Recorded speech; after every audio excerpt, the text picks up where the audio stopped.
बहुएं थी, बड़ी कल्पना और छोटी प्रिया। कल्पना का जैसा नाम वैसा ही काम। सारा दिन कल्पनाओं में रहती, ना कोई काम करती ना कोई धाम। अरे कल्पना बहू, जरा अच्छी सी चटनी पीस दे, आज कुछ मजेदार खाने का मन है। पेट में जलन हो जाएगी माँ जी बुढ़ापे में, और वैसे भी मेरा काम करने का वक्त शाम का है, अब प्रिया को ही बोल दो। इतना कहकर कल्पना वहां से चली जाती है। कांता कल्पना के ऐसे रवैये से काफी परेशान रहती हैं। मैं बना देती हूँ माँ चटनी, ऐसा बोलकर प्रिया माँ को चटनी बनाकर प्लेट में खाने को देती है कि तभी वहां कल्पना आ जाती है। अरे वाह चटनी, जरा चक्कर तो देखूं, बड़े दिन हो गए। अरे नहीं बहू, तू तो रहने ही दे चटनी खाना, पेट में जलन हो जाएगी।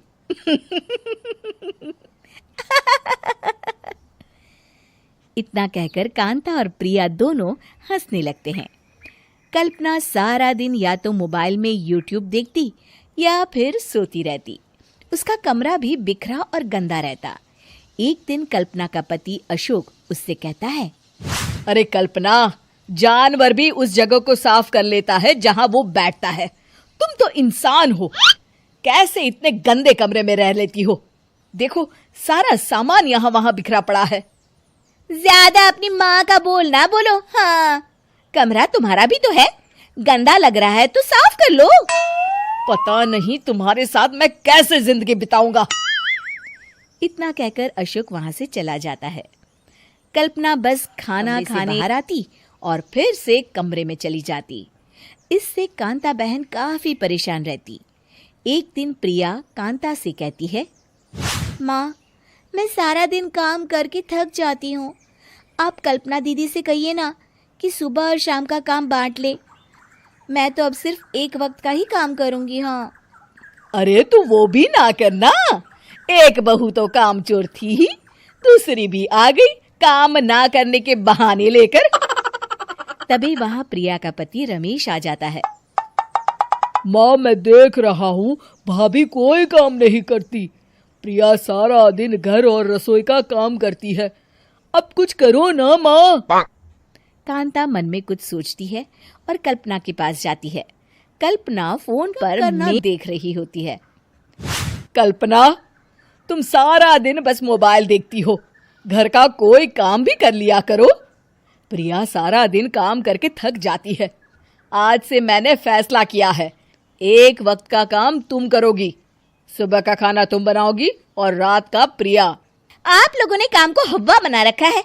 अरे पता नहीं थोड़ा सा ज्यादा काम करने में आप लोग घबरा क्यों जाते हैं। और हाँ, बहुत ज्यादा प्रिया की तारीफ मत करिए मेरे सामने, बड़ी बहू तो मैं ही रहूंगी। मैं कुछ नहीं जानती, कल सुबह मुझे वक्त से खाना चाहिए, रसोई में आ जाना, वरना कल से तुझे खाना नहीं मिलेगा। अगली सुबह कल्पना रसोई में नहीं आती है। वो देर से सोकर उठती है और बाहर आकर कहती है, अरे भूख लगी है, आज खाने में क्या है?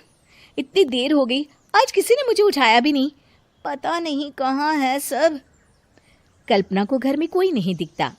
वो रसोई की तरफ जाती है जहां बड़ा सा ताला लगा होता है। अरे रसोई में ताला!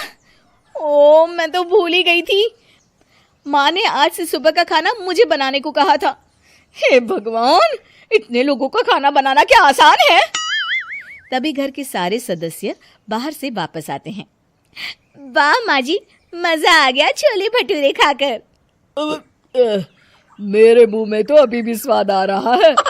अरे कल्पना, तेरे भरोसे रहते तो हम तो भूखे ही रह जाते। कल्पना को बहुत गुस्सा आ जाता है। अब बहुत हो गया, आज से मैं अपनी रसोई अलग कर रही हूँ, मैं अपना खाना खुद बना लिया करूंगी। कल्पना अपनी रसोई अलग कर लेती है, पर आए दिन उसका देर से उठना और काम न करने की आदत से वो भूखी ही रह जाती थी। उसी के सामने घर। डॉक्टर को दिखाया आपने? माँ, कल्पना खड़ी होती है और माँ जी के पास आती है। मुझे माफ कर दीजिए, अब से मैं सारे काम में मदद करूंगी, कभी आलस और काम चोरी नहीं करूंगी। हाँ हाँ, वो तो ठीक है, लेकिन अचानक क्या हो गया जो तू काम करने को तैयार हो गई? कामचोर कल्पना। माँ, लगातार बासी और उल्टा पुल्टा खाना खाने के कारण मेरे पेट में इन्फेक्शन हो गया है। काम न करना पड़े इसलिए मैं 2 दिन का खाना एक दिन ही बना लेती थी। बासी और खराब खाना खाने के कारण लेने के देने पड़ गए। पेट में दर्द हो रहा है। चलो अच्छा हुआ, देर आए दुरुस्त आए।